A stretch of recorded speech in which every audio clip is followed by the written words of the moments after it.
This is Optimal Relationships Daily, episode 1262. Is it fear or my intuition?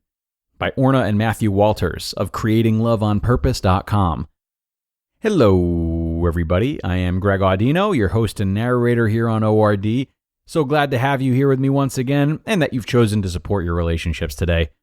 I've got an article for you that really stands to have a lot of influence over what types of relationships you may cultivate in the future, as we'll be looking at the differences between intuition and fear. So let's see what our co-authors, Orna and Matthew, have to say on the matter as we optimize your life. Is it fear or my intuition? By Orna and Matthew of creatingloveonpurpose.com. Hi, Orna and Matthew. Thank you so much for the Love on Purpose revolution. It's great. I would like to know if there is anything coming up regarding the difference between fear and intuition.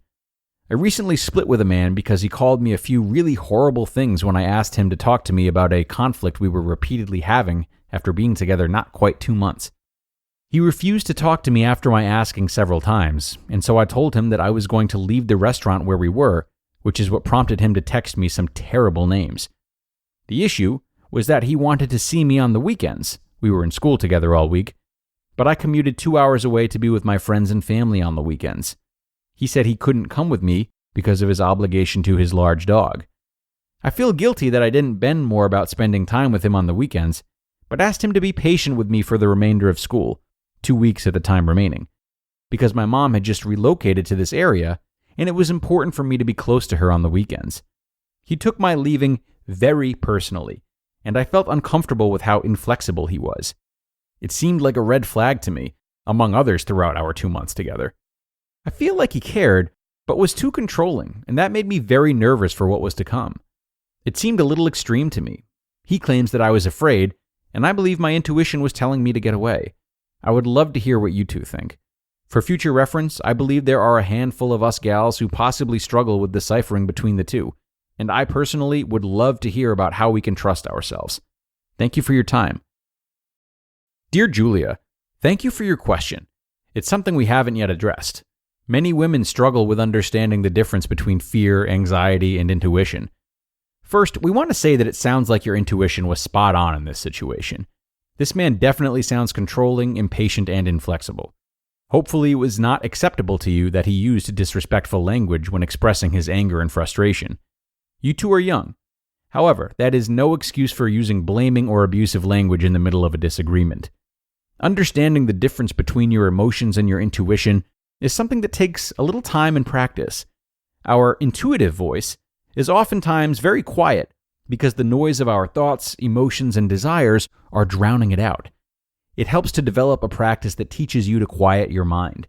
Yoga, meditation, Tai Chi, gardening, even exercise can be a good practice to create inner peace. Take time to explore what works for you and make it a regular part of your routine. It's also helpful to know how your intuition communicates with you. Do you get a feeling? Does it speak to you? Or do you just know that you're supposed to take a specific action? Your emotions can also be a good barometer for knowing what to do in certain situations. You described feeling uncomfortable and seeing red flags. Both of these can be ways your intuition communicates with you. Where we can get confused is when our emotions and desires are in conflict. Wanting something to happen so badly that you look for any reason why it will work out in your favor is one way you can confuse yourself. Notice if your desires are clouding your judgment in a relationship. When you become aware of how your intuition communicates with you, then it's time to cultivate it by taking action. Trust those feelings or thoughts that seem to come without asking. Take action and see the results. You took action on your intuition, and he revealed his true colors to you. Remember that intuition is generally quiet and not repetitive. So this is a clue for when you have a powerful desire, you will have it again and again. This is not your intuition. Think of intuitive messages as a butterfly that lands on you. It's a miracle. It's a gift and something to pay close attention to. Gain some clarity around fear, what fear means for you, and how you experience fear. Fear minus danger equals excitement. Physiologically in the body, we experience fear and excitement exactly the same way. Shortness of breath, rapid heartbeat, etc. The only difference is our inner dialogue, what we are saying to ourselves about the experience. You didn't share if you had any abuse in your background. It is common for those who have had an abusive childhood to mix these signals up.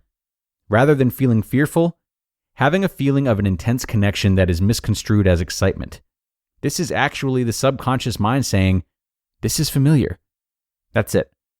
Our subconscious does not hold any judgment, so it does not let us know if the familiar is good or bad for us. This is left up to our cognitive brain to decide. Generally, men who are abusive are very controlling, and it can begin with the violation of respect with language as you described. It sounds to us like you made a great decision to love yourself first, take care of you first, and anyone who doesn't back that up 100% is not the guy for you. Decide now that your guy is out there and exactly how he will behave, even when he's angry and frustrated. Saying no to everything you don't want is a great signal to send to the universe that you will not settle for less than your true heart's desire. You just listened to the post titled, "Is It Fear or My Intuition?" by Orna and Matthew Walters of creatingloveonpurpose.com. ORD listeners, if you're here, then you're as excited as I am that mental health is more talked about and more cared for these days, and leading the charge is Noom Mood. As experts in behavior change, Noom has helped millions of people through their weight loss program, so you know they can help you tackle stress too. They've definitely helped me with that, as something I've been struggling with lately is a sort of existential anxiety and an existential grief too, putting so much energy towards how certain events impact the wholeness of my life and my identity. But Noom Mood has helped me to get more comfortable with letting things be what they are and preventing extra or unproductive thinking so I can just enjoy the moment.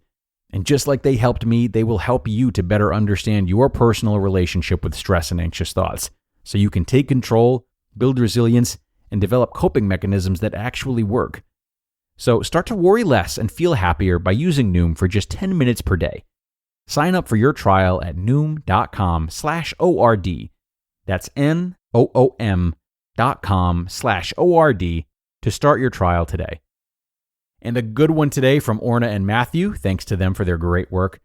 They're definitely right in that when it comes to both fear and intuition, they definitely exist differently for everyone, surface differently for everyone, and are sometimes one and the same. So it's definitely important to take a personalized approach to solving a problem like this.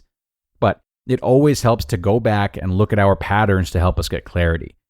What types of things have we gravitated towards a lot or avoided a lot? And what has the commentary been like surrounding those decisions? And what results were yielded from those decisions?